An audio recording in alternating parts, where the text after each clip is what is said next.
नमस्कार. मी राहुल कुलकर्णी. मराठी माणसाबद्दल ना माझी धारणा मी सतत सांगतो. मराठी मनुष्य अत्यंत कल्पक आहे उद्योग उभारण्यामध्ये. सचोटीनं, प्रामाणिकपणे आणि जगभरातल्या नवनवीन कल्पना घेऊन तो आपला व्यवसाय वाढवत असतो. त्यामुळे कृपा करून ही धारणा की मराठी माणसाला व्यवसाय जमत नाही वगैरे सोडून दे. पण आता मी जी फॅक्टरी तुम्हाला दाखवणार आहे, मशीन मशीन्सची फॅक्टरी आहे ती. मी नायक्रॉम या कंपनीबद्दल बोलतोय. त्या कंपनीचे संस्थापक जोशी साहेब. नमस्कार. नमस्कार. आणि म्हणाल तुम्ही या आता त्या सीईओ. आवाज नको. तर ह्या तुम्हा दोघांचंही स्वागत. आणि मी का म्हणालो की खरोखर तुमचं कौतुक आहे. मी तुमची सगळा इतिहास वाचला. 1948 साली तुम्ही कंपनी सुरू केली. 77ला तुम्ही मॅन्युफॅक्चर पॅकेजिंग इंडस्ट्रीमध्ये आला. तर सगळ्यात महत्वाचं म्हणजे तुम्ही भारतामध्ये पहिल्यांदा दुधाचं पॅकेजिंगचं युनिट मॅन्युफॅक्चरिंग. ही कहाणीच इतकी इंटरेस्टिंग आहे. ती सुरुवात कशी झाली होती? मग नंतर मग आपण बाकी सगळं बोलूया. सुरुवात अशी झाली की औरंगाबादला कमिशनरच्या बंगल्याच्या बाहेर शेतकऱ्यांना आणून दूध होतं. म्हणून दुसऱ्या दिवशी सुंदरराव सोडून त्यांनी मुलाखत दिली टाइम्समध्ये की जर का आम्हाला मशीन 6 महिन्यात मिळालं तर आम्ही भारतीय उद्योजकाकडनं घेऊ, नाहीतर आम्ही म्हणजे परदेशात. पॅकेजिंगचं मशीन. हो, दूध पॅक करण्याचं. नाहीतर आम्ही परदेशात इम्पोर्ट करू. मला असं वाटलं ही अपॉर्च्युनिटी.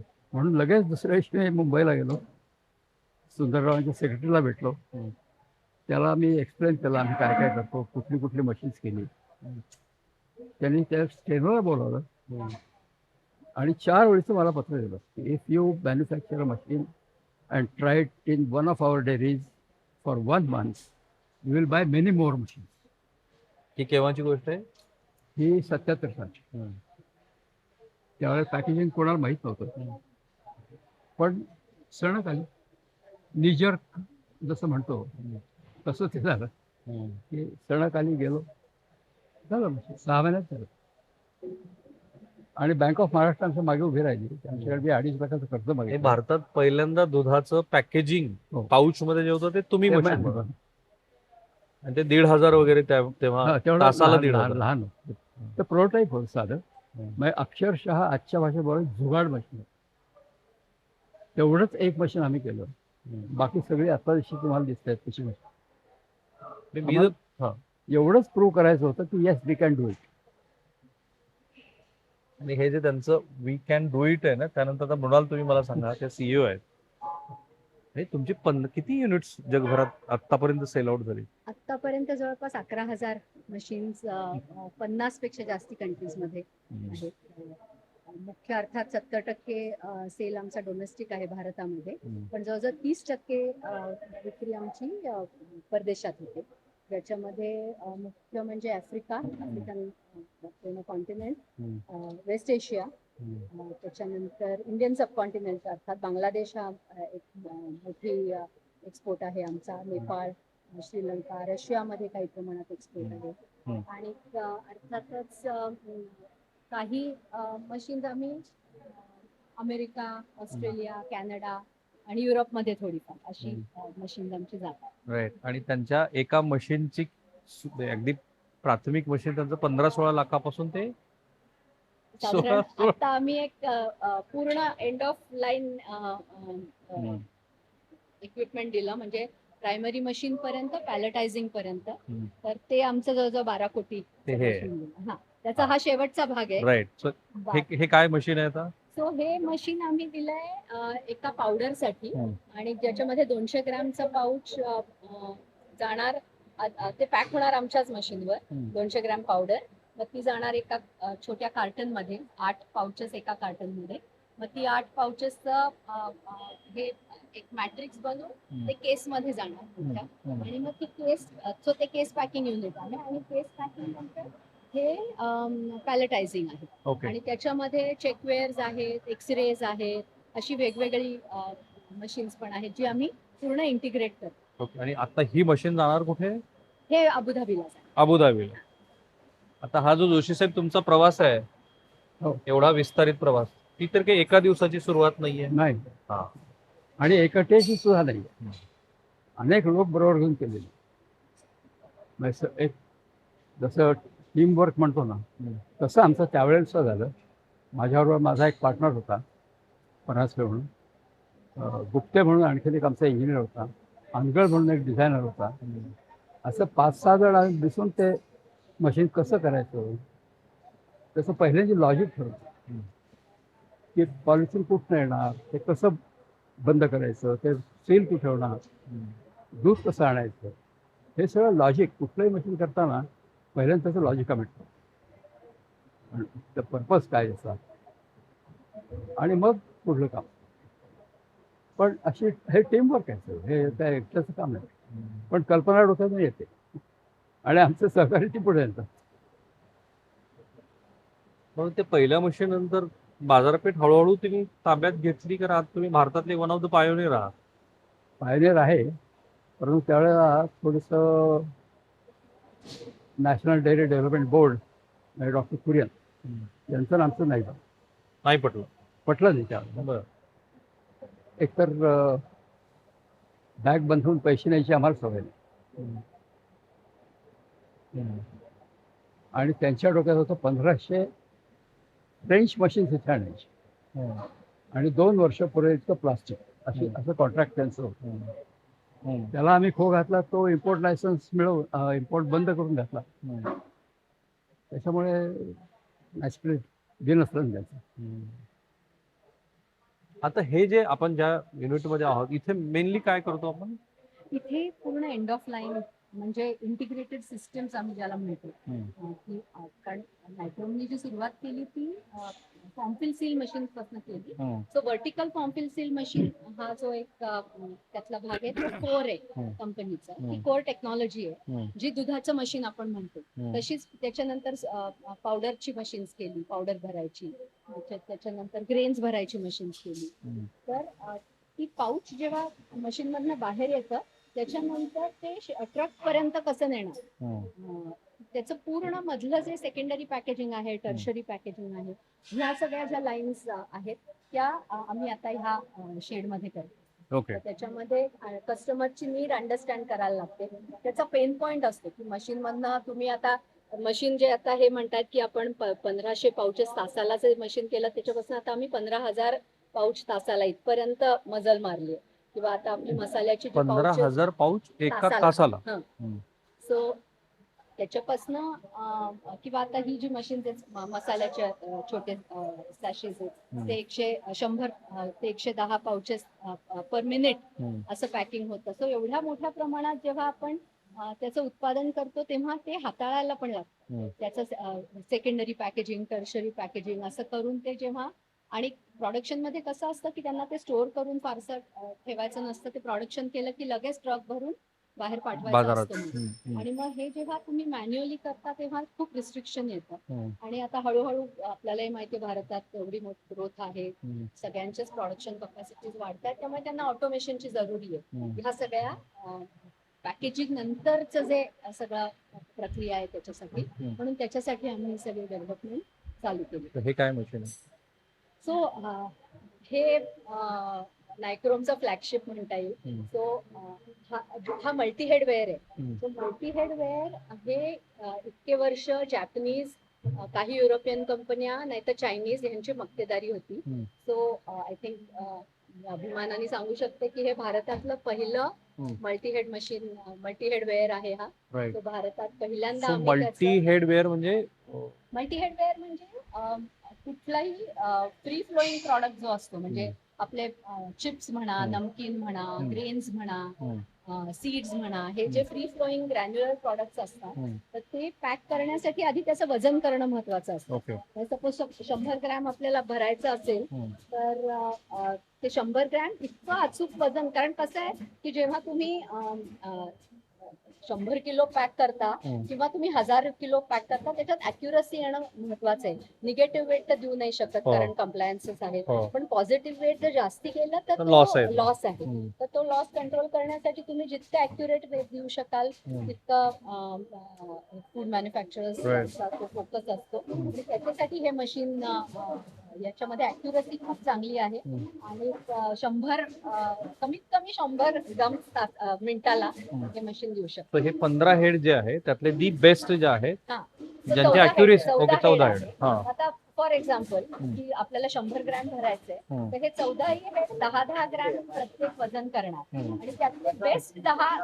ग्रॅमचं जे कॉम्बिनेशन आहे हम्म. तर ते सोडणार. हम्म. सो काही ह्याच्यात 10.05 असेल, काही ह्याच्यात 9.55 असेल. हम्म. सो ह्याच्यातलं बेस्ट कॉम्बिनेशन ते घेतं आणि तो ह्याला कॉम्बिनेशन वेअर पण म्हणतात. बर. हा तर म्हणून याची डेव्हलपमेंट खूप क्रिटिकल होती आमच्यासाठी.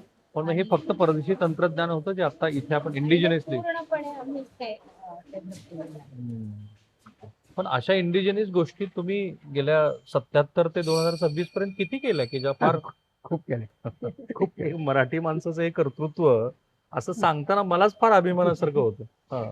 आता हे सुद्धा तो तुम्ही या मशीनला हा. ऑगर बसवलेला आहे. मला वाटतं पलीकडल्या ऑगर म्हणजे हा तिकडे बरं, ऑगर हा. Filler screw screw screw. हा. हा हा हा. इकडे आहे पण तो पूर्ण नाहीये. ठीक आहे. हा.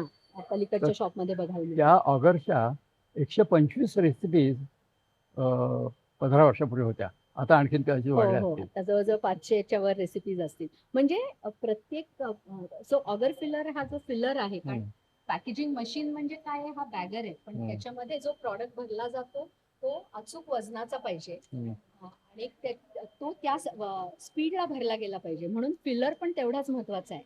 आणि हे सगळे फिलर्स आम्ही इन हाऊस डेव्हलप केलेले आहेत. सो रेसिपी म्हणजे काय तर आता पावडर आहे तर हम्म. आटा भरायचा असेल तर त्या आट्याच्या क्वालिटीज वेगळ्या मोकळा ऑगर असतात, आहे. बेसन वेगळं असतं, ऑगर मोकळा आहे. तिखट पावडर वेगळी असते, हळद पावडर वेगळी असते. हम्म. तर ह्या प्रत्येकाच्या वेगवेगळ्या कॅरेक्टरिस्टिक्स असतात पावडरच्या सुद्धा. तर ते अंडरस्टँड करून त्या सो हा व्हॉल्युमेट्रिक फिलर असतो. सो ते कॅलिब्रेशन करून किती वळसे दिले म्हणजे 100 ग्रॅम प्रॉडक्ट खाली पडेल, परत एवढं सगळं बारकाईने? तो 60 स्पीडला पडेल मिनिटाला का 100 स्पीडला पडेल, हे सगळं हे इंजिनिअरिंग आहे आणि ते आम्ही इथे करतो. राईट.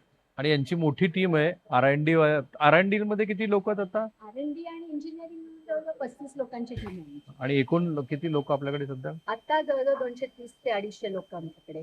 राईट. आणि नवीन त्यांचं युनिट होणारच आहे.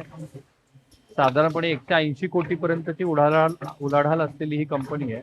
पण अशा ज्या स्पेशलाइज पॅकेजिंग साठीच्या मशीन्स आहेत की त्या प्रत्येक ग्राहकाची वेगळी डिमांड असणार आहे.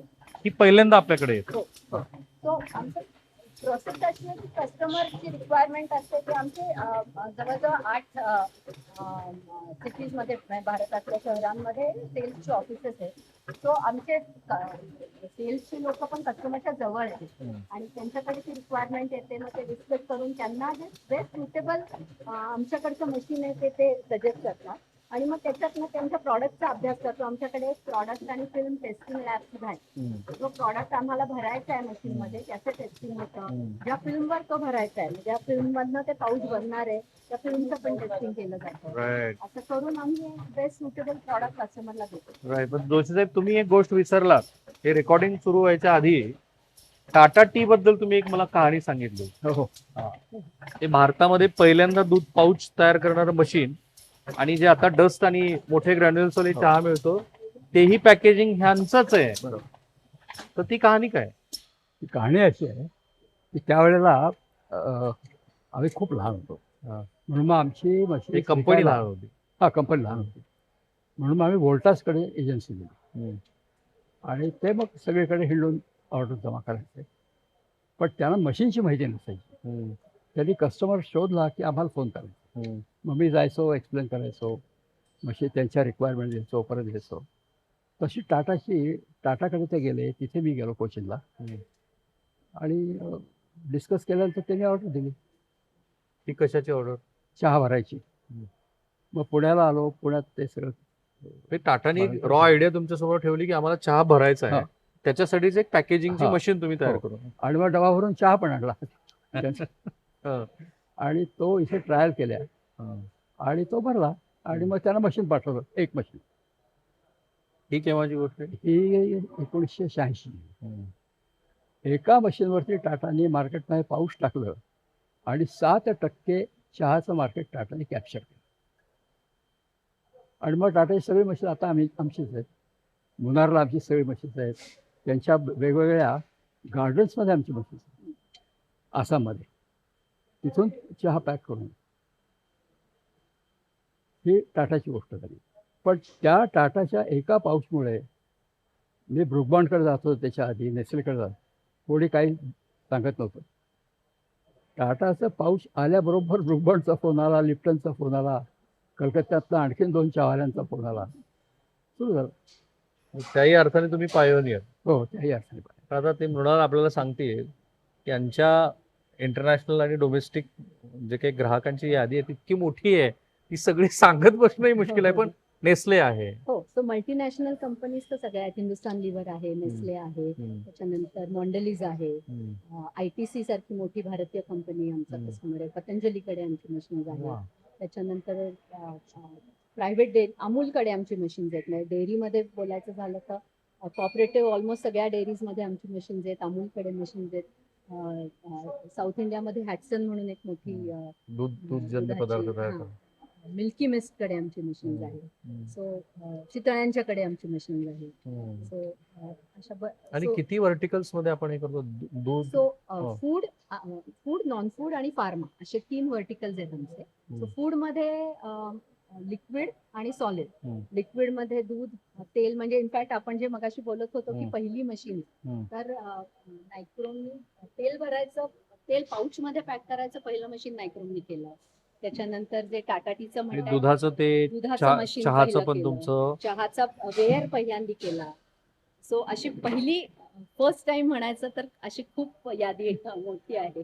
किंवा पहिलं हायस्पीड मशीन जे मगाशी आपण तिथे पाहिलं मॅक्सिमम म्हणून की मिनिटाला 100 पाउचेस असं 4 हेड म्हणजे मिनिटाला 400 पाउचेस ते पहिलं भारतात मशीन नायक्रोमनी केलं. अशी पहिली खूप मशीन. सो फार्मामध्ये आपण आहोत. त्याच्यानंतर म्हणजे फार्मामध्ये आहोत. त्याच्यानंतर नॉन फूड आपण नॉन फूड ज्याला म्हणतो अदर दॅन फार्मा म्हणजे ॲग्रोकेमिकल पावडर्स आहेत, लाईक फर्टिलायझर्स आहेत, कीटकनाशक आहेत, त्याच्यानंतर सीड्स आहेत, पर्सनल केअर आहे. इव्हन आम्ही ॲडेझिव्ह साठी मशीन दिलेली आहे. सो डिटर्जंट्स आहेत. सो ते नॉन फूडमध्ये. आणि फूडमध्ये तर आपण कुठल्याही सुपरमार्केटमध्ये गेला, डीमार्टमध्ये किंवा कोपऱ्याच्या वाण्याकडे गेला तरी तिथे जेवढे तेवढे पदार्थ तुम्हाला पॅक केलेले दिसतील ते सगळे नायक्रोमच्या मशीन मध्ये भरले जातात. राईट फ्रॉम आपण ज्या आजकाल मिठाया घेतो, ज्या पूर्वी आपल्याला 4 दिवस शेल्फ लाईफ मिळत होतं ते आता जवळजवळ 3 आठवडे मिळतं. तर त्याची सुद्धा आपण मशीन, आता त्याचं इथे एक मशीन ते बघूया आपण. तर हे काय मशीन आहे? हा मल्टी हेडवेअरच आहे. तो आता मगाशी जो पाहिला. बघितला. ओके. पण आता जोशी साहेब हे नायक्रोम जे नाव आहे तेच फार वेगळं नाव आहे. म्हणजे कुठल्या तरी तर हे ह्याची पण कहाणी असणार आहे ना. जेव्हा सुरुवात केली त्यावेळेला इलेक्ट्रिकच्या शेगड्या असायच्या आणि त्याला नायक्रोम वायरची गुंडाळलेली ती कॉईल असायची, सेरामिकमध्ये घातलेली. त्या आम्ही इथे पुण्यात करायचो. आणि फिनोलेक्स त्यांच्या वडिलांचं दुकान होतं, तिथे त्या नेऊन द्यायचो. मग ते पुढलं काम करायचं. आणि मग त्याच्यावर बंधन आली. इम्पोर्ट लायसन्स काढायचं तर प्रॉब्लेम, दिल्लीला जायला लागायचं. मग तो उद्योग बदलला आणि ॲल्युमिनियमच्या जाळ्या करायला लागल्या. त्यावेळेस कोरियन वॉरच्या पडलेली विमानं इथे आलेली होती. विमानं त्यांची पडलेली इथे भंगारात आली ती. तर ती विमानं तोडून त्याचा रस करून खिडक्यांना ज्या जाळ्या बसवतात त्या आम्ही त्याच्याने काही वर्ष त्या केल्या. मग स्टील विंडोज केल्या. मग रोलिंग शटर्स केले. शुगर मशिनरी उभी करायला लागलो. मोठाली कॉन्ट्रॅक्ट घ्यायला लागलो. 3600 टन 300 टन पर मंथ अशी 3600 टनची आम्ही कॉन्ट्रॅक्ट घ्यायचो. अशी 5-6 कॉन्ट्रॅक्ट केली. पण हिंडायला खूप लागायचं. म्हणजे 2-2, 3-3 आठवडे बाहेर असायचे. आणि तेव्हा माझी 40 आली. आणखी किती वर्ष आपण हिंडायचं. तेव्हा काहीतरी इथे बसून गिऱ्हाईक आपल्याकडे आलं पाहिजे असा धंदा करायला पाहिजे. त्यातनं ही अपॉर्च्युनिटी आहे. ही 77ची गोष्ट तुम्ही दुधाची कहाणी सांगितली. मृणाल, मला तुमच्याकडनं एक पॅरामीटर सोडून का, हल्ली काय भारतीय अर्थव्यवस्थेबद्दल जागतिक पातळीवर जे विश्लेषण होतं ते बऱ्याच अंशी खरं नसतं असं माझं मत आहे. कारण आपल्याकडे अपारंपरिक क्षेत्रातल्या ज्या नोंदी आहेत ना त्या तितक्याशा ॲक्युरेट नाही. पण तुमचं आता तुम्ही ही कंपनी हो. जवळपास 15-16 वर्षापासून पाहताय. हो. सध्या भारतीय अर्थव्यवस्थेमध्ये काय दिसतं तुम्हाला? कारण ह्या सगळ्या ऑर्डर्स तुम्हाला येतात हो. ऑब्व्हियसली. हां.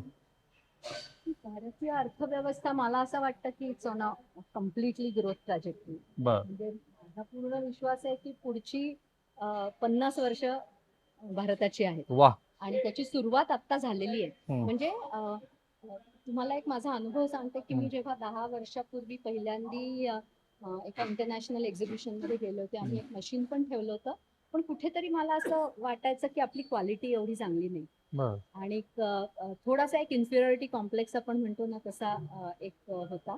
पण गेल्या 10 वर्षात हे चित्र पूर्णपणे बदलले आणि आपण आपल्याकडे वेंडर्स खूप चांगले डेव्हलप झाले आहेत. क्वालिटी म्हणजे काय ह्याची जाण आलेली आहे लोकांना आणि त्यामुळे आपण उत्तम मशिनरी बनवू शकतो. सो जो कॉन्फिडन्स मला 10 वर्षापूर्वी वाटत नव्हता ना, तो तो आज. आता मशिनरी, क्वालिटी आणि टेक्नॉलॉजी हे तर आहेच, हं. पण आपण रिप्रेझेंट करतोय भारताला भारताच्या बाहेर. आणि त्याची जी सगळी बॅकग्राऊंड आहे, जी ग्रोथ आहे भारताची, तर ती मला असं वाटतं की पूर्णपणे ते पण एक कारण आहे की तो कॉन्फिडन्स आपल्याला आलाय तो. आलेला आहे. पण हे फक्त भाषिक नाहीये, कारण शेवटी आकडेवारी आणि व्यवसाय. हं. कुठलाही व्यावसायिक कशाचा विचार करेल, की माझ्या व्यवसायामध्ये खरोखर ती ग्रोथ आहे का? हं. तर मला असं वाटलं, की त्यांच्याकडे येणाऱ्या आत्ता मंथली किती आपण मशीन डिस्पॅच करतो? आपण मंथली साधारण 30 मशीन्स डिस्पॅच करतो. म्हणजे इयरली आपल्या साधारणपणे साधारण 350 350 ते 400 400 मशीन्स. आणि मिडल ईस्ट आणि सगळ्या हो याच्यामध्ये हो आणि डोमेस्टिक मार्केटमध्ये जास्त. डोमेस्टिक मार्केटमध्ये पण आहेच. आता डोमेस्टिक मार्केटच एवढं वाढतं. करेक्ट. आणि म्हणून मी प्रश्न हा पुन्हा त्यांना विचारतो, की मग आता जो सेगमेंट वाढताना दिसतोय भारतीय अर्थव्यवस्थेमध्ये, तो कोणता आहे मोस्टली? फूड तर आहेच डेफिनेटली, कारण फूडचं पॅकेजिंग वाढतंय. हं. आता तुम्हाला आठवत असेल तर आपण काही वर्षापूर्वी गहू आणायचो, दळून हो. आणायचो. हो. तर ते आता मला वाटतं ते 80% लोक बंद आता झालं ऑलमोस्ट हा किंवा कमी झालं असेल. हा हं. रेडी पॅक हं. टाटाच आणतात. हं. सो हे जे सगळं अर्बनायझेशनमुळे असेल, फॅमिलीज लहान झाल्यामुळे असेल हं. किंवा लोक ट्रॅव्हल करतात आता खूप, हं. त्याच्यामुळे असेल, त्याच्यामुळे हे सगळं पॅक्ट घेण्याची हे वाढलं. त्यामुळे फूड मध्ये खूप ग्रोथ आहे. हं. फूड प्रोसेसिंग मध्ये ग्रोथ आहे. हं. आपण बघतोय म्हणजे आम्हालाही ते दिसतं की फूड प्रोसेसिंग मध्ये व्हेजिटेबल्स आणि फ्रूट प्रोसेसिंग मध्ये खूप इन्व्हेस्टमेंट येत आहे. हं. खूप फूड पार्क येत आहेत आणि त्याच्यातनं आणि त्याचं म्हणजे इन्स्टिट्यूशनल जे पॅकेजिंग आहे, कारण आपल्याकडे पूर्वी आपण पाहिजे टोमॅटो फेकून दिले वगैरे, आता ते आपण पाहिलं असेल तर त्या बातम्या कमी येतात. बरोबर. कारण पर्याय उपलब्ध झाले की जर का जास्ती, आणि मग काय होतं, जास्ती उत्पन्न झालं की किंमत कमी होते. हेच जर तुम्ही प्रोसेसिंग अवेलेबल करून दिलं शेतकऱ्यांना, तर शेतकरी डेफिनेटली प्रोसेसिंग कडे जातात.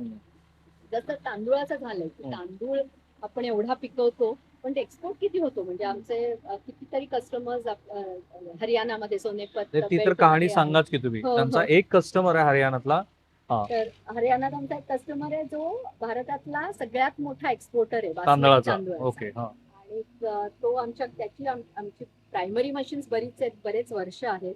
तर आता मी त्याच्याकडे गेले होते, डिसेंबरचीच गोष्ट आहे, व्हिजिट करायला, आणि तेव्हा मी त्याला सांगत होते आता आम्ही एंड ऑफ लाईन पॅकेजिंग पण करतो.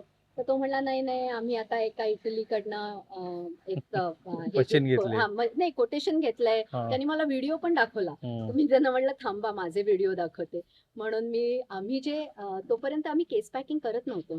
आम्ही केस पॅकिंग म्हणजे केस पॅकिंग म्हणजे मोठे कार्टन मध्ये जे पॅक करतात त्याची ती रिक्वायरमेंट होती. आम्ही तेव्हा छोटे मसाल्याचे पाउचेसचं सेकंडरी पॅकेजिंग करत होतो. पण ते आम्ही त्यांना व्हिडिओ दाखवले आणि फक्त शॉप फ्लोअर वरचे नाही, तर आमच्या कस्टमरच्या साईट वरचे फोटो मी त्यांना दाखवले आणि त्यांना मी म्हणलं की पण मी केस पॅकिंग करू शकते, माझ्याकडे ती कॅपेबिलिटी आहे ना, आम्ही तुम्हाला हे देऊ शकतो. सो सी बेसिकली एक जो कम्फर्ट लेवल आहे ना, की भारतात जर ही टेक्नॉलॉजी तुम्हाला अवेलेबल असेल आणि मग तुम्ही त्यांना मशीन दिल्या? हा, सो आता तुम्ही जे इथे मशीन पाहिलं ना केस पॅकिंगचं, ते त्यांचं. त्यांचं आहे. आणि अशा किती मशीन सो त्यांच्याकडे आमचे 15च्या वर प्रायमरी पॅकिंग मशीन्स आहेत सुरुवातीची? सुरुवातीपासूनची. आता त्याच्या पुढे त्यांना सेकंडरी पॅकेजिंगची, केस पॅकिंगच्या लाईन हव्या. तर त्यांनी आम्हाला सांगितलं की तुम्ही एक युनिट आणून लावा आणि ते व्यवस्थित चाललं तर पुढच्या ऑर्डर घेऊन जा. सो हीच गोष्ट मी तुम्हाला मगाशी जे म्हणलं, आमचा साऊथचा एक मोठा स्पाइसचा कस्टमर आहे. तर साधारण 2000 कोटीच्या वरचा त्यांचा वार्षिक व्यवसाय आहे. तर मी जेव्हा आणि आमची नायक्रॉमची जी प्रायमरी पॅकेजिंगची जवळजवळ 200च्या वर मशीन्स आहेत त्यांच्याकडे. हम्म. तर त्यांच्याकडे मी गेले होते तर त्यांचे खूप युनिक शॉप फ्लोअर होतं. म्हणजे सगळ्यात वरच्या मजल्यावर ते रॉ मटेरियल आणायचे, वेगवेगळे मसाले ते डंप व्हायचे. त्याच्या खालच्या मजल्यावर आमची ओळीनी मशीन्स होती आणि खाली जमिनीला भूक पाडलं होतं त्यांनी. ते मशीन मधनं डायरेक्ट ते पाउचेस खालच्या खाली येऊन मजल्यावर पडायचे. यायचे आणि खालच्या मजल्यावर ते पाउचेस ते ढीकच्या ढीक होत होते आणि तिथे बऱ्याच बायका बसून त्याचं ते फोल्ड करून त्या लढ्या ज्या येतात त्या फोल्ड करून प्लास्टिकच्या पिशवीत भरून त्या हाताने लॅम्पवर असं धरून ते सील करण्याचं काम चालू होतं. ते सांगत होते की आम्हाला मधून मधून प्रोडक्शन बंद करायला लागतं कारण हे ढीक साठतात आमच्याकडे आणि ह्याचं पॅकिंग होईपर्यंत आम्हाला प्रोडक्शन बंद करायला लागतं. तर तुम्ही काहीतरी आम्हाला सोल्युशन द्या. आणि त्याच्यानंतर जवळजवळ 2 वर्ष गेली. एक मशीन R&D करून 2 वर्ष. हो, आमचा एक माणूस जवळजवळ 2 महिने तिथे जाऊन थांबला. त्यांनी ते सगळं त्याचं अंडरस्टँड केलं. ती आमची सुरुवात होती ऍक्च्युली सेकंडरी मध्ये यायची. आणि आमचा एक माणूस तिथे राहिला, त्यांनी ते सगळं अभ्यास केला. मग आम्ही एक छोटस जुगाड मशीन, यांनी जे सांगितलं ना दुधाचं जुगाड मशीन, तसं आम्ही सेकंडरी पॅकेजिंगचं एक जुगाड मशीन तिथे नेऊन लावलं. ते 1 महिनाभर चालवलं. त्यातनं गोष्टी शिकलो की काय करायला पाहिजे. आणि मग त्यातनं आम्ही पूर्ण एक मशीन डिझाईन केलं. आणि मग आता आम्ही गेले जवळजवळ 4-5 वर्ष कंटिन्युअस आमच्याकडे त्यांचा आता प्लांट ऑलमोस्ट आम्ही पूर्णपणे ऑटोमेट करत आणलेला आहे. तो साधारणपणे एक तुम्हाला मागणी येते की आमची अशी अशी गरज आहे, तर त्यानंतर तुम्ही काय करता? मागणी आली की पहिले म्हणजे आपण काय सोल्युशन द्यायचं हे आमच्या इथे. सो आमच्या इथे एक वेटिंगची टीम आहे, इंजिनिअरिंग जे प्री ऑर्डर वेटिंग करतात. सो स्पेशली जर का तुम्हाला एंड ऑफ लाईनचा काही प्रोजेक्ट द्यायचा असेल तर हे प्री वेटिंग खूप जास्ती क्रिटिकल असतं. कारण तिथे त्यांचा फॅक्टरीचा लेआउट विचारात घ्यायला लागतो, त्यांचं प्रायमरीचं प्रोडक्शन विचारात घ्यायला लागतं, किंवा एखादा प्रॉडक्ट पॅक करायचा तर ते प्रॉडक्ट किती ट्रिकी आहे ते बघायला लागतं. आणि असं सगळ्याचा अभ्यास करून आम्ही त्यांना बेस्ट सोल्युशन काय आहे ते आधी प्रपोजल देतो. मग ते जर टेक्निकली अप्रूव्ह झालं तर मग टेक्निकली अप्रूव्ह झालं ते सोल्युशन, तर मग कमर्शियल प्रपोजल, मग ऑर्डरिंग, मग सप्लाय, मग इन्स्टॉलेशन, कमिशनिंग होईपर्यंत आम्ही कस्टमर बरोबर असतो. पण त्याच्यानंतर सुद्धा आमची जवळजवळ 35 लोकांची सर्व्हिसची टीम आहे, जी पूर्ण भारतभर पसरलेली आहे. इव्हन आमच्या एक सर्व्हिसची टीम केनियामध्ये, आफ्रिकेत सुद्धा आहे. कारण आफ्रिकेमध्ये आमचे खूप मशीनचं पॉप्युलेशन खूप जास्ती आहे. आणि मग सो आम्ही कंटिन्युअस आमचा सपोर्ट असतो. सो आम्ही म्हणतो की नायक्रोम फक्त मशीन विकत नाही तर लाईफ सायकल सपोर्ट देतात. आणि म्हणूनच मला तुम्हाला हे दाखवायचं होतं की मशीन्स असणार, म्हणजे मशीनचीच फॅक्टरी कशी असते हे बघा बरं, जरा दाखवा आपल्या प्रेक्षकांना. किती वेगवेगळ्या प्रकारच्या मशीन्स इथे आहेत. आणि फार अभिमानास्पद गोष्ट आहे की जोशी कुटुंबियांनी ज्या पद्धतीनं हा व्यवसाय वाढवलाय, इतक्या लोकांना रोजगार दिलाय. आणि मी वारंवार सांगतो की मराठी मनुष्य खरोखर कल्पक आहे, प्रामाणिक आहे, सचोटीनं तो व्यवसाय करत राहतो. आणि त्यामुळे कृपा करून ही धारणा काढून टाका की मराठी माणसांना उद्योग करू नये किंवा तो करू शकत नाही. मी 3 प्रश्न तुम्हाला सलग विचारले की कुठे ग्रोथ दिसते. आपला प्रेक्षक साधारणपणे ही जी मालिका खूप मोठ्या संख्येने पाहतो, कारण त्याला नवीन काहीतरी व्यवसाय करायचा. सो आता तुम्हाला कुठले सेगमेंट दिसतात की भविष्यामध्ये खूप वाढतील? फूड प्रोसेसिंग मध्ये खूप ग्रोथ आहे. आणि माझ्याकडे मी आता फॉर एक्झाम्पल आपल्या इथे आपण बघतो हे येवले चहा आहे, प्रेमाचा चहा, असे छोटे छोटे चहाचे एका चहाच्या आउटलेट पासून सुरुवात केलेल्या अशा लोकांनी आमच्याकडनं आता 4-4 मशीन्स घेतली. चहा ते काय करतात, चहा त्याच्याबरोबर साखर, त्याच्याबरोबर मसाला असं एक पॅक करून त्यांच्या फ्रँचायझीजना देतात. आणि ते त्यांना त्याच्यात स्टँडर्डायझेशन लागतं की 1 किलो चहाला इतकीच साखर पाहिजे, इतकाच मसाला पाहिजे, ही अॅक्युरसी आम्ही देतो आणि असं बंडल करून ते देतात. तो इतकाच ग्रोथ आहे आपल्याकडे की आज तुम्हाला कुठलाही व्यवसाय करायचा म्हणला ना, आमच्याकडे मध्ये साताऱ्यावर माणसाला ते बॉबी असतात ना आपले, तर रांगोळी इथे सातारला तो किती रोज काहीतरी 1 टन रांगोळी विकतो तो सातारचा. तो व्यवसाय जर करायचा झाला ना तर मला असं वाटतं की आपण म्हणतो ना की आकाश ठेंगणं आहे त्याच्यापुढे. असं काही नाही की आता ह्या सेगमेंट मध्ये होऊ शकत नाही की असं काय. महाराष्ट्र शासनाने तुम्हाला किती पुरस्कार दिले? महाराष्ट्र शासनाच्या कुठल्या कमिटीवर तुम्ही आहात? नाही. पॉलिसी मेकिंग मध्ये आहात तुम्ही? महाराष्ट्र सरकारनं तुम्हाला बोलवून हे पॉलिसी तयार, हे आपलं दुर्दैव आहे. इतकी आपल्या आजूबाजूला सोन्यासारखी माणसं असतात ना, आपल्याला म्हणजे मी इथे आल्यानंतर मी फक्त ऐकतोय गेली 4 तास शांतपणे. आणि मला असं लक्षात आलं की मूल्यांसह व्यवसाय वृद्धी कशी करू शकतो, त्याचं हे जोशी कुटुंबीय खूप मोठं उदाहरण आहे. त्यांच्या पर्सनल आयुष्यामध्ये पण एक असा प्रसंग घडला, मी त्याबद्दल मी विचार, पण ही काय मशीन आहे? तर हे आम्ही जवळजवळ आपण किती 15 वर्षापूर्वी आम्ही हे मशीन पहिल्यांदा तयार केलं. ते 400 पिशव्या तासाला हा. करू शकतो. तर हा. हे टिपिकली लहान आणि डेडिकेटेड प्रॉडक्ट आणि डेडिकेटेड क्वांटिटी. म्हणजे बरं. आता मसाला असेल तर मसाला 30 ग्रॅम, हम्म. 15 ग्रॅम हम्म. अशा साठीचं हे हाय स्पीड मशीन आहे. हाय स्पीड म्हणजे किती हाय स्पीड? हाय स्पीड आहे 100 पिशव्या तासाला एका ट्रॅकवर. असं हे 4 ट्रॅकचं मशीन आहे, म्हणजे 400 पिशव्या. पण तुम्हाला मी मगाशी विचारलं होतं की तुम्हाला डार्क फॅक्टरी नावाची कॉन्सेप्ट माहिती आहे हो, का हो, चीन हो. मधली, की जिथे एकही मनुष्य काम करत नाही. सो आता ज्या पद्धतीचं हे ऑटोमायझेशन हो, वाढतं आहे, हो. So how do you see future after 5 years 10 years? मला असं वाटतं की आता ज्या ठिकाणी कदाचित 100 लोक लागत असतील, त्या ठिकाणी पुढच्या 10 वर्षात 2 लोकांच्यात अख्खी फॅक्टरी मॅनेज होऊ शकते. हे उत्तम उदाहरण मी जे तुम्हाला मगाशी जो साऊथ प्रोजेक्ट इंडियातलं. दाखवला, हो, हो. सौदी हे अबुधाबी मधला, तर तिथे तो प्रोजेक्ट पूर्ण जर का मॅन्युअली त्याचं जर पॅकिंग झालं असतं तर 100 लोक लागली असती. आता 3 ऑपरेटर्स मध्ये तो अख्खा प्रोजेक्ट त्यांचा चालवता येण्यासारखा आहे. राईट. काही प्रेक्षकांना असं वाटेल की जोशींच्या या फॅक्टरीमुळे मग लोकांचा रोजगार गेला. माझं उलट मत आहे. हो, लोक आता स्किल्ड जॉबकडे अधिक चाललेली आहे. त्यांना असं काम करायचं नाही की जास्त मानसिक ताणतणाव येतील, आणि त्यामुळे अशा मशीनची खूप गरज आहे. पुन्हा एकदा मागचं हे सगळं दाखवा आपल्या प्रेक्षकांना. काय म्हणजे मशीन्सची फॅक्टरीच आहे ही सगळी. पण त्यासोबत तुम्ही मृणाला एक अत्यंत महत्वाची बाब सांगितली, ती म्हणजे आपल्या म्हणजे मराठीसह भारतभरातल्या ग्राहकांची बदलत चाललेली मानसिकता हो, हो, है ना. हो. त्यामुळे अशा मशीनची गरज खूप येणार आहे. हो, तर ती काय मानसिकता आहे? मानसिकता अशी आहे की एकतर तुम्ही जेव्हा पॅक प्रॉडक्ट घेता तर तुम्हाला खात्री असते की तो त्याचे वजन जे लिहिलेलं आहे तेवढंच असेल. असणार हा, आहे. कारण हे सगळे FDA चे कंप्लायन्सेस आहेत. त्यामुळे फसायचे. तो त्यामुळे ते जिथे तयार झालेलं असेल ते हायजिनिकली तयार झालेलं असेल, रील आणि बनवून पॅक आपल्या झालं मशीनची असेल ते टाकायला पण लागले. हायजिनिकलीच पॅक झालं. एवढं. तर त्याच्यामुळे हा, ती एक चालेल, खात्री असते की जेव्हा आपण पॅक एखादा प्रॉडक्ट घेतो तेव्हा ती एक खात्री ग्राहकाला असते. दुसरं असं झालं की आता जसं फॅमिलीज लहान होत चालल्या, त्यामुळे तुम्हाला म्हणजे तुम्ही पूर्वी 100 किलो तांदूळ गहू साठवत असाल, तर आज तुम्ही 2 किलो पॅक आणाल, 5 किलोचा आटा आणाल. सो हे कमी होत चाललंय.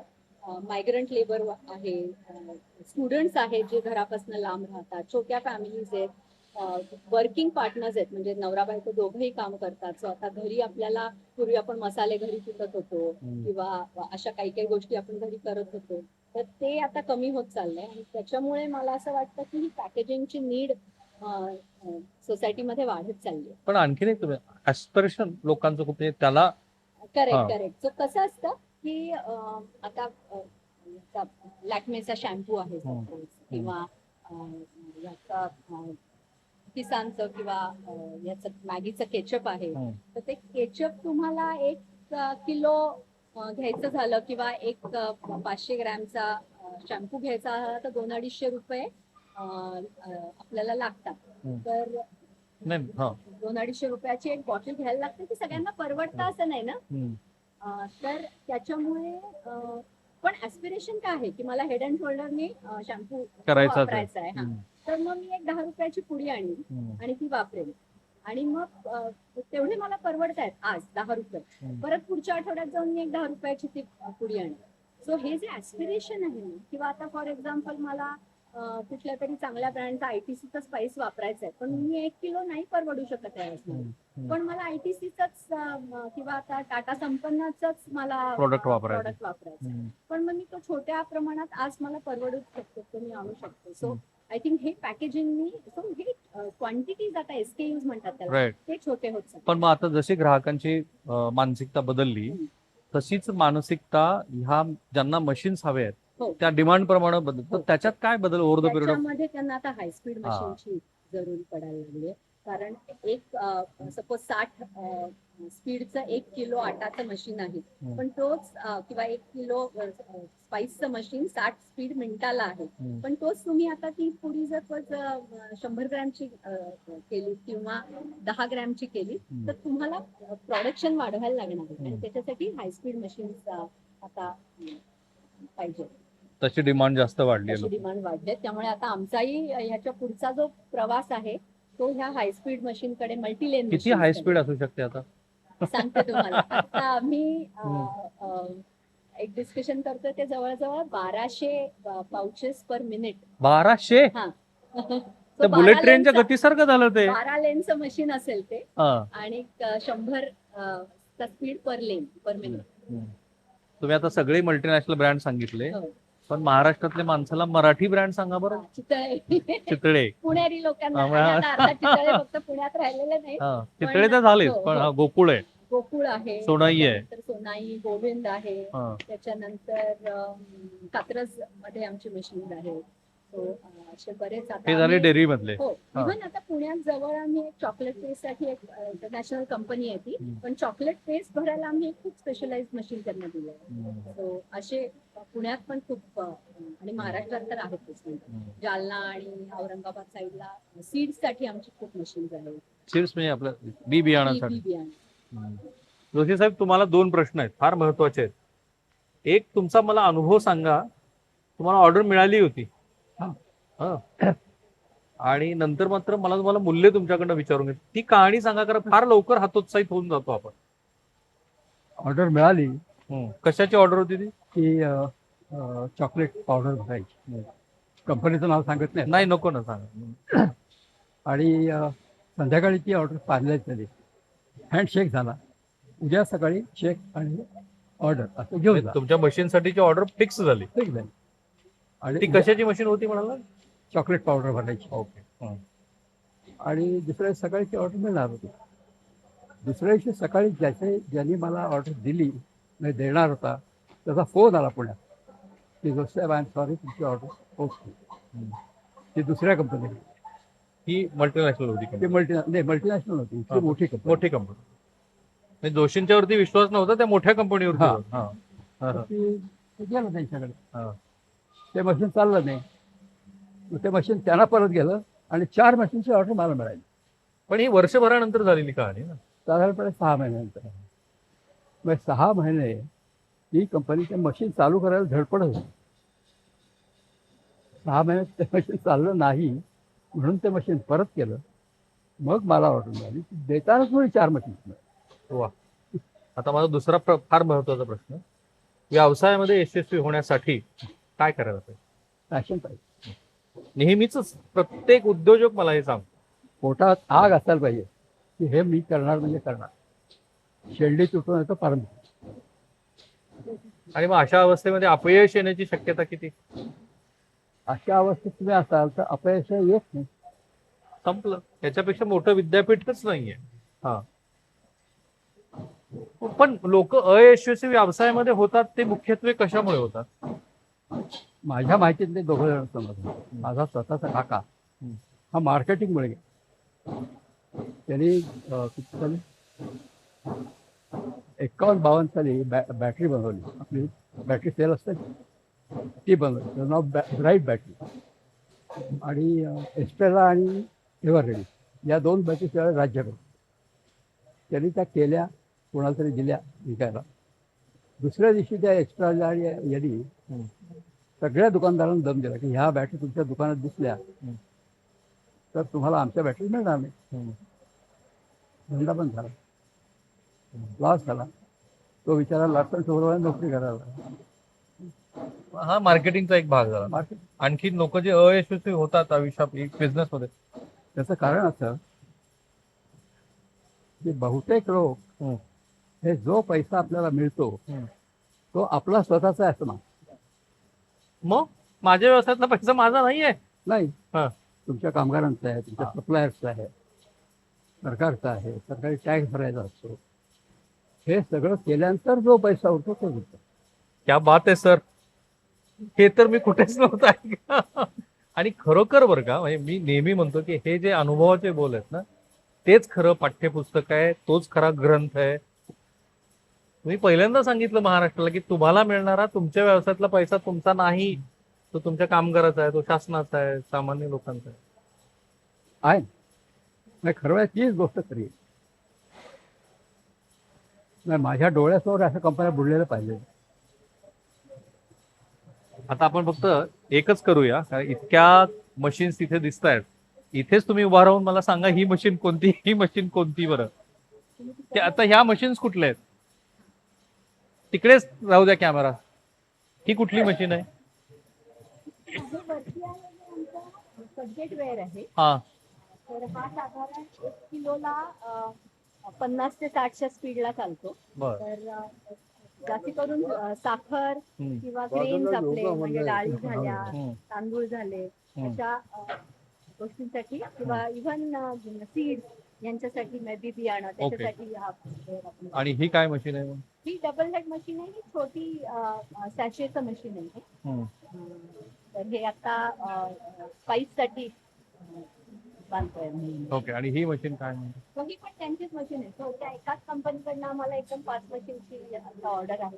त्याची ही ओके. आणि मिनिमम किती ग्रामचं आपण आता पॅकिंग करू शकतो? 1 ग्रॅम पासून ते 1 ग्रॅम? हा, ते 10 किलो पर्यंत आपण ह्या मशीन मध्ये पॅक करू शकतो.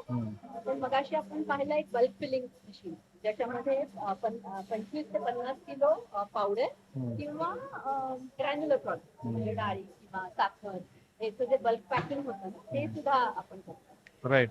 पण आणखीन एक आहे की तो खरं तर तुमचा फार खाजगी मुद्दा आहे, पण तो सांगायला पाहिजे. एखादा नारी शक्ती वगैरे पुरस्कार असता तर तो तुम्हाला दिला पाहिजे, कारण आयुष्याच्या अत्यंत कठीण प्रसंगातनं त्या गेल्या. त्यांच्या यजमानाचं वयाच्या 49व्या वर्षी अचानक हार्ट अटॅकने निधन झालं.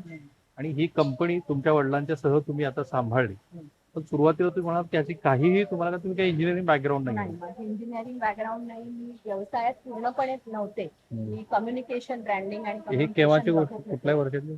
ही 2013 सालची गोष्ट. तोपर्यंत मुलं लहान होती. माझ्या म्हणजे पती व्यवसायात पूर्णपणे सक्रिय होते, त्यामुळे मी जास्ती करून घर सांभाळत होते.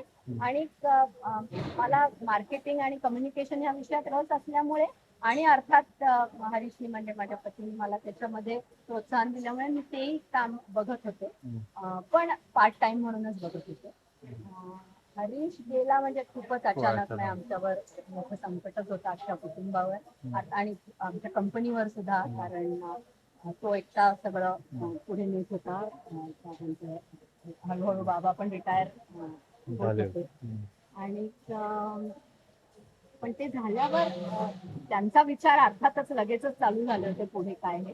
पण मला आठवते की हरीश गेल्यानंतर 5व्या दिवशी बाबांच्याकडे गेले. आम्ही खालीवरच राहतो. आणि त्यांना म्हणलं की मला असं वाटतं की आपण कोणीतरी प्रोफेशनल मॅनेजमेंट आता आणायला पाहिजे इथे, कारण मला अनुभव नव्हता. आणि आम्ही पण त्यांनी पावलं उचलली होती. त्याच दिवशी त्यांनी आमच्या सगळ्या रिजनल मॅनेजर जे होते भारतभरच्या सगळ्यांना पुण्यात बोलावलं आणि आम्ही त्यांची एक जॉईंट मीटिंग घेतली. त्यांना खात्री दिली की इतकं संकट आलं असलं तरी आपण घाबरून जायचं कारण नाही. आता याचा सामना तर संकटाचा आपल्याला निधनानंतर 5व्या दिवशी. हो हो. आणि मग त्याच्यानंतर आम्ही अर्थात एक CEO आले. त्यांनी 5 वर्ष चांगल्या तऱ्हेने हे सांभाळलं. ऍडवायझर्स पण होते काही आमचे.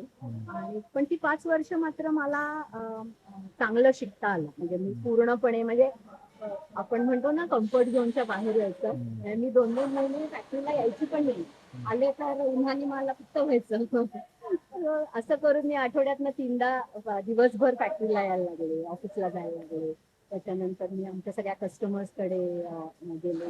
पण नाही काय, तो पूर्ण 5 वर्षाचा काळ मी शिकण्यात घालवला. बिझनेस चालतो कसा, घरातनं बॅकग्राऊंड असल्यामुळे साधारण कल्पना होती. पण तुम्ही जेव्हा त्या ड्रायव्हिंग सीट मध्ये येता तेव्हा सगळी जबाबदारी, रिस्पॉन्सिबिलिटी असते. डिसिजन्स तुम्हाला घ्यायचे असतात. कोणीतरी घेणार नसतं तुमच्यासाठी डिसिजन. आय थिंक तो पूर्ण 5 वर्षाचा काळ. आता 150 कोटीची कंपनी तुम्ही एकटी सांभाळता, अर्थात बाबा असणार बरेच लागून. माझी टीम आहे ना. सी कुठलाच व्यवसाय असा एकट्याने होत नाही. कोणीतरी एक लीडर लागतो. हे खरं असलं तरी सुद्धा त्यांना साथ देणारी तितकीच चांगली टीम अर्थात. पण लागते. आणि आमची टीम सगळी चांगली आहे, म्हणजे आमची इंजिनिअरिंगची टीम आहे, सेल्सची टीम आहे. त्याच्यानंतर आम्ही हा एंड ऑफ लाईन जो बिझनेस चालू केला त्याचं एक नवीन व्हर्टिकल केलंय आम्ही. आम्ही ते मी आता नवीन विचारणार. नवीन जी टेक्नॉलॉजी आणतोय, जे आम्ही म्हणलं हाय स्पीड मशीन्स आहेत.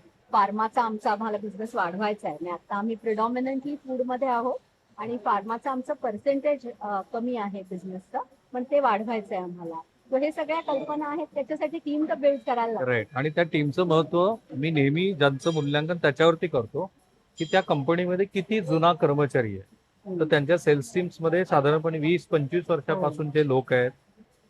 त्यांचं साधारण वय किती आहे असं मी विचारलं तर ते 40-45 वयोगटातली ही सगळी कर्मचारी मंडळी त्यांच्याकडे. यात अभियंते किती आहेत?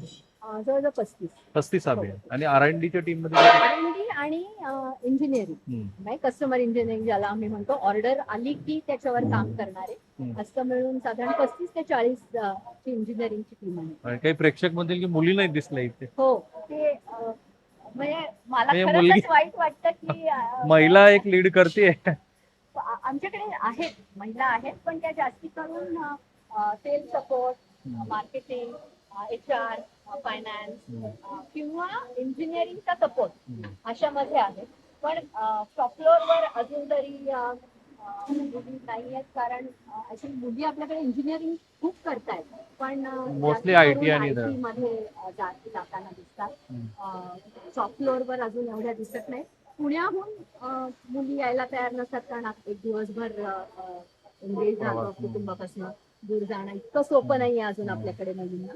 पण खरं म्हणजे मला मी त्या दृष्टीने प्रयत्न करते की इथे आता आजूबाजूला पण इंजिनिअरिंग कॉलेजेस चांगली झाली आहेत, आणि आता ह्या जवळपासच्या गावांमधल्या मुली आता इंजिनिअरिंगचं शिक्षण घेतात. नाही, इनफॅक्ट इथे काही कार्यक्रमांना मी जाते तेव्हा मला दिसतात इंजिनियर मुली. तर मी त्यांना प्रोत्साहन देते की तुम्ही ऍटलीस्ट इंटर्नशिपला आमच्याकडे या, वा. आणि मग त्याच्यातनं पण आता तुम्हाला खूप फोन येणार. जरूर मी वाट बघते. वा, बघा इथेही तुम्हाला रोजगाराची संधी मिळेल.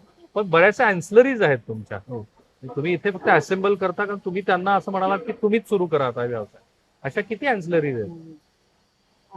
जवळजवळ आय थिंक नाही, असे आम्ही प्रोत्साहन देऊन चालू केलेले मला वाटतं 10 तरी आमचे एम्प्लॉईज असतील की ज्यांना आम्ही प्रोत्साहन दिलंय की तुम्ही आता सुरू जाऊन करा. काहीतरी चालू करा. वा, 20 आहेत.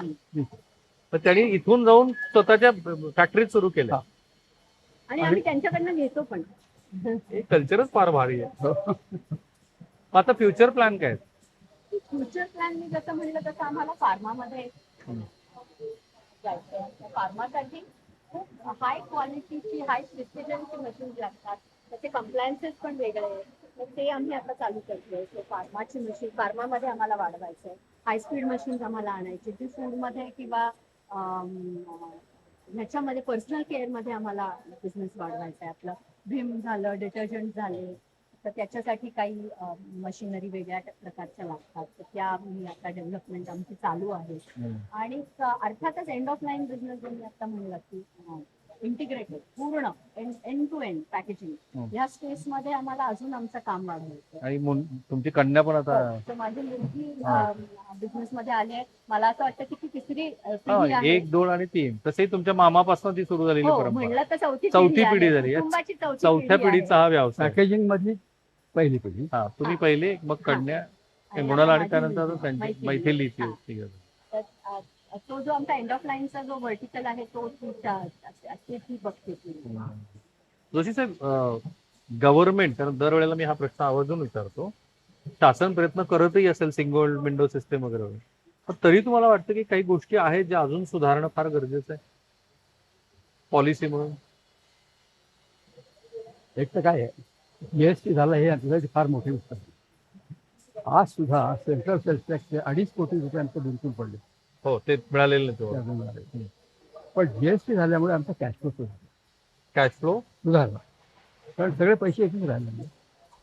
3 महिन्याने भरा आणि ते गेलं.